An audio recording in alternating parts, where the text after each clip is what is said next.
Kilka miesięcy temu do tak zwanych testów dostałem filtr od Haidy. Od razu was uprzedzam, że jest to filtr typowo do zastosowań wideo. Nie jest to filtr fotograficzny.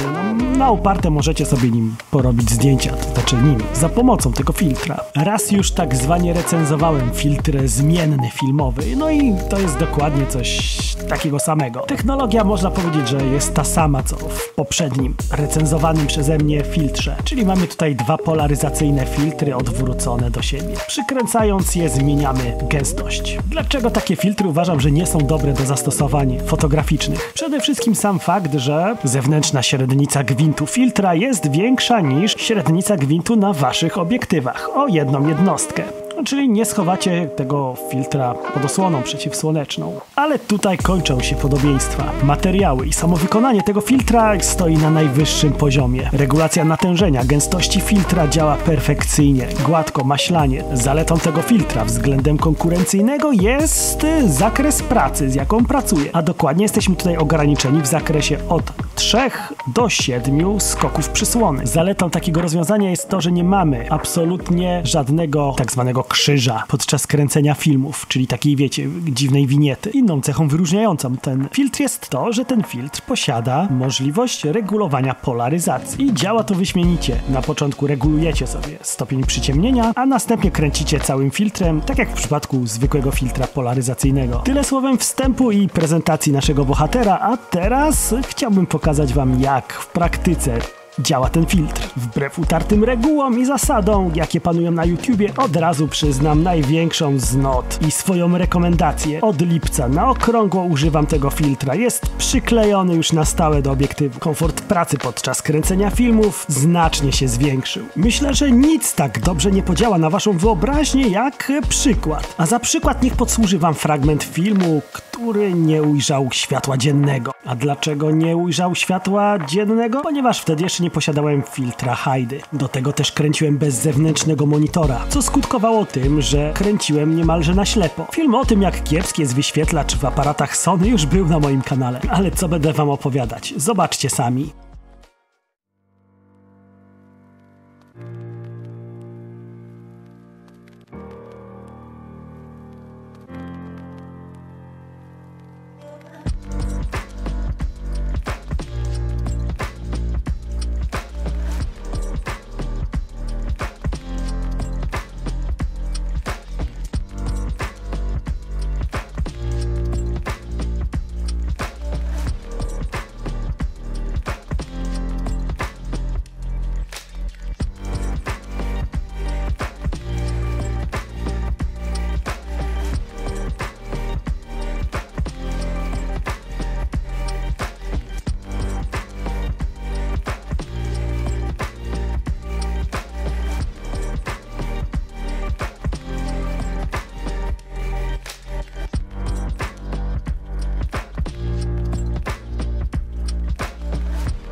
Przyznajcie, nie trzeba być filmowcem, aby dostrzec te wszystkie mankamenty. Mam na myśli tą winietę, paskudną winietę, czy też krzyż, potocznie nazwany krzyż, umownie krzyż, bo to nie jest krzyż. W taki oto sposób beznadziejnym filtrem stworzyłem beznadziejny film, którego nie uda mi się naprawić. To znaczy potrafiłbym, ale kosztowałby mnie to sporo czasu. Jest to totalnie nieopłacalne i cholernie trudne. A żeby porównanie było sprawiedliwie, kolejny film nagrałem w bardzo podobnych warunkach pogodowych. Mam na myśli ostre słońce, ale i cienie, abyście przekonali się o sile tego filtra.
Liczę na to, że bez problemu dostrzegliście różnicę. A oto mały dowód na to, że nie ściemniałem z tym, że ten filtr jest przyspawany do mojego obiektywu. Serio, nie ruszam się bez tego filtra. Okej, wiadomo, że w przypadku każdego filtra polaryzacyjnego musi być przesunięcie kolorów, ale korekcję taką robicie tylko raz. A nawet jeśli byście o tym zapomnieli, no to jest to do zrobienia w postprodukcji. Wszystkich chętnych, którzy chcą zobaczyć, jak obrabiam filmy, zapraszam na Kawkowy Dysk.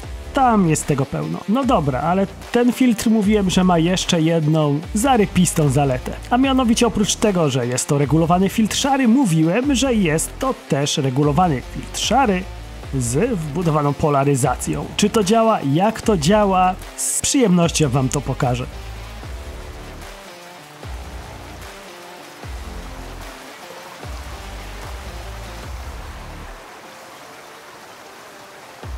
Pewnie ciekawi was, czy filtr ten posiada jakieś wady. Otóż oczywiście, że tak. Po pierwsze cena. Za średnicę filtra 82 mm trzeba zapłacić prawie 450 zł.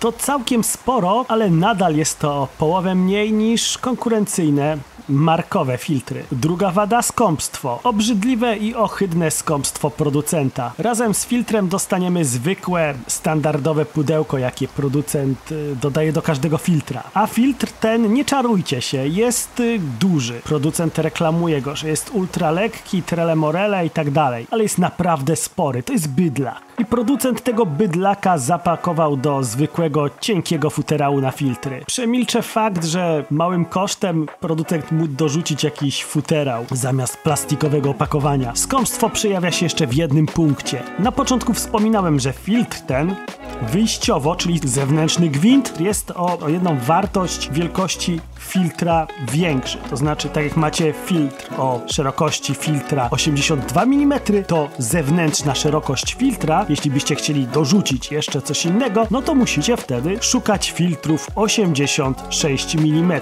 o takiej średnicy. Z siłą rzeczy, jeśli macie obiektyw na 82 mm, no to na pewno nie macie dekielka 86 mm. No ja akurat taki mam, bo w Chinach taki dekielek kosztuje 49 groszy z przesyłką, a producent nie dodaje nic. Czy ten filtr nadaje się do zastosowań profesjonalnych? No, odpowiem wymijająco. Ja od lipca na okrągło używam tego filtra. Ale mam tutaj na myśli tylko i wyłącznie filmy do swoich prywatnych potrzeb, czy też na YouTube'a. Ale na robocie używam filtrów innego producenta, jakich wiecie, było już na live'ie. Jeśli chcecie zobaczyć tego live'a, no to musicie znaleźć link na Kawkowym Dysku. Tam sobie jest. A dlaczego tak? Ponieważ nie wierzę w żadne chińskie powłoki. A tutaj mamy dwie tafle szkła, które odbijają światło. Najpierw od soczewki, później między tymi filtrami. Ja do swoich zastosowań profesjonalnych używam stałego filtra szarego, aby nie pojawiły mi się duchy, jak na przykład w filmie Złoto dezerterów. Tylko że trzeba pamiętać, że tam nie nakręcało się filtry na obiektyw, tylko używało się tak zwanego kompendium. No i co ważniejsze, na barwnym filmie Kodaka. Ogólnie polecam ten film każdemu, aby nauczył się i nie popełniał tych błędów, jakie tam zostały popełnione.